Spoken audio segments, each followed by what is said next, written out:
Akhirnya yang mungkin dinanti-nanti warga, pengurus, dan pemerhati Nahdlatul Ulama pun tiba. Setelah banyak beredar komentar-komentar tentang ketidakhadiran di Tebu Ireng dan di Lirboyo, kali ini Rais Am PBNU KH Miftahul Akhyar buka suara. Apa yang beliau nyatakan? Tabayun terkait polemik dan kontroversi di tubuh PBNU. Setidaknya ada 3 poin pokok yang beliau sampaikan. 1. Tentang alur dan mekanisme konstitusional pemberhentian Ketua Umum. 2. Terkait ketidakhadirannya di Musyawarah Kubro Lirboyo. Dan 3. Kedatangan utusan dari Lirboyo. Bagaimana penjelasan beliau tentang alur dan mekanisme pemberhentian Ketum PBNU?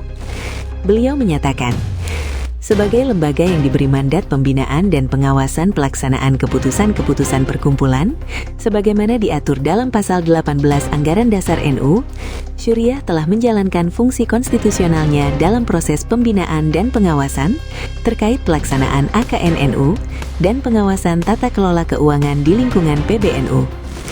Rais A menyampaikan ada 7 tahapan sebagaimana dimaksud. A. Rapat Harian Syuriah PBNU pada 6 Juni 2025 di Pondok Pesantren Miftahus Sunnah Surabaya. B. Rapat Harian Syuriah dan Tanfiziyah PBNU pada 17 Juni 2025 di Gedung PBNU Jakarta. Secara jelas Rais A menyatakan bahwa dalam rapat ini, saran dan pendapat yang menjadi keputusan dalam rapat tersebut diabaikan oleh Ketua Umum dengan memaksakan pelaksanaan AKN NU berjalan sesuai dengan jadwal yang dirancang dan disiapkan oleh CSCV. C. Surat Instruksi Rais Am pada hari Senin 25 Agustus 2025 perihal penghentian atau penangguhan pelaksanaan AKN NU dan nota kesepahaman PBNU dengan CSCV. D. Surat Pengurus Besar Syuriah 08 September 2025 Masehi perihal penyampaian laporan keuangan PBNU. E. Tabayun kepada Ketua Umum PBNU sebanyak 2 kali. Pertama, hari Kamis tanggal 13 November 2025 sekitar pukul 15-17 WIB bertempat di Surabaya. Kedua, hari Senin tanggal 17 November 2025 bertempat di ruang Rais Am PBNU. Dalam pertemuan kedua ini, KH Yahya Cholil Stakuf meminta undur diri lebih awal dari waktu yang disediakan oleh Rais Am. F. Rapat Harian Syuriah PBNU pada hari Kamis 20 November 2025 Masehi pukul 17.00 sampai 20.00 WIB dengan hasil keputusan sebagaimana yang telah diketahui publik. G.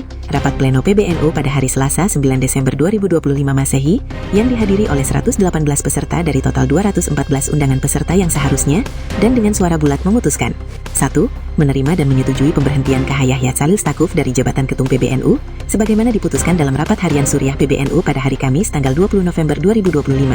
Dan 2. Menetapkan KH Julfa Mustafa sebagai pejabat Ketum PBNU sampai dengan pelaksanaan Muktamar ke-35 Nahdlatul Ulama pada tahun 2026. Itulah tahapan sebagaimana dimaksud.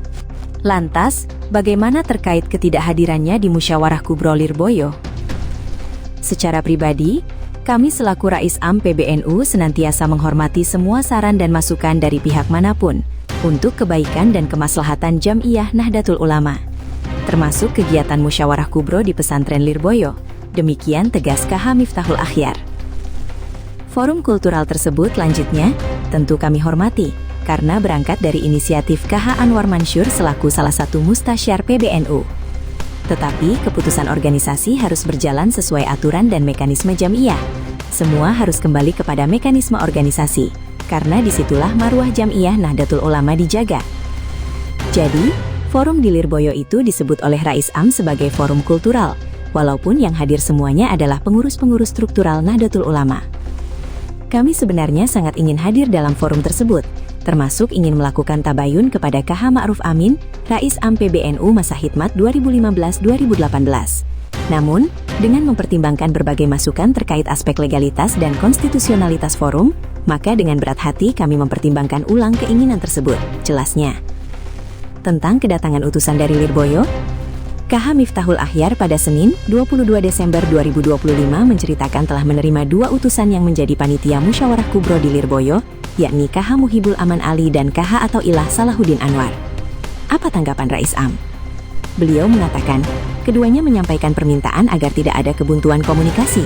Kami menganggap baik dan positif permintaan ini sebagai bagian dari ikhtiar untuk menjaga kebersamaan di antara pengurus PBNU, tegasnya. Apa langkah beliau selanjutnya? Karena itu, Syuriah PBNU akan mengagendakan penyampaian penjelasan secara langsung kepada Mustasyar PBNU mengenai latar belakang, tahapan, prosedur, dan substansi keputusan rapat pleno PBNU yang akan diselenggarakan dalam waktu segera. Demikian penjelasan, tabayun, yang dapat kami sampaikan. Semoga dapat dijadikan pedoman oleh semua pihak di lingkungan Nahdlatul Ulama. Tidak perlu membela Gus Yahya, namun keputusan yang sedemikian besarnya memberhentikan jabatan Ketua Umum PBNU dengan prosedur yang bahkan ternyata belum terkonsultasikan atau tertabayunkan kepada para sesepuh mustasyar, dan kemudian akan bertabayun setelah semua pengurus dan warga NU prihatin, sedih, malu. Apakah tabayun dianggap berlaku jika melewati batas 3 hari sebagaimana amanat musyawarah kubro Lirboyo? Semoga semua takdir ini adalah kehendak Allah untuk memelihara, menjaga dan melestarikan Ahlus Sunnah wal Jamaah dalam tubuh Nahdlatul Ulama.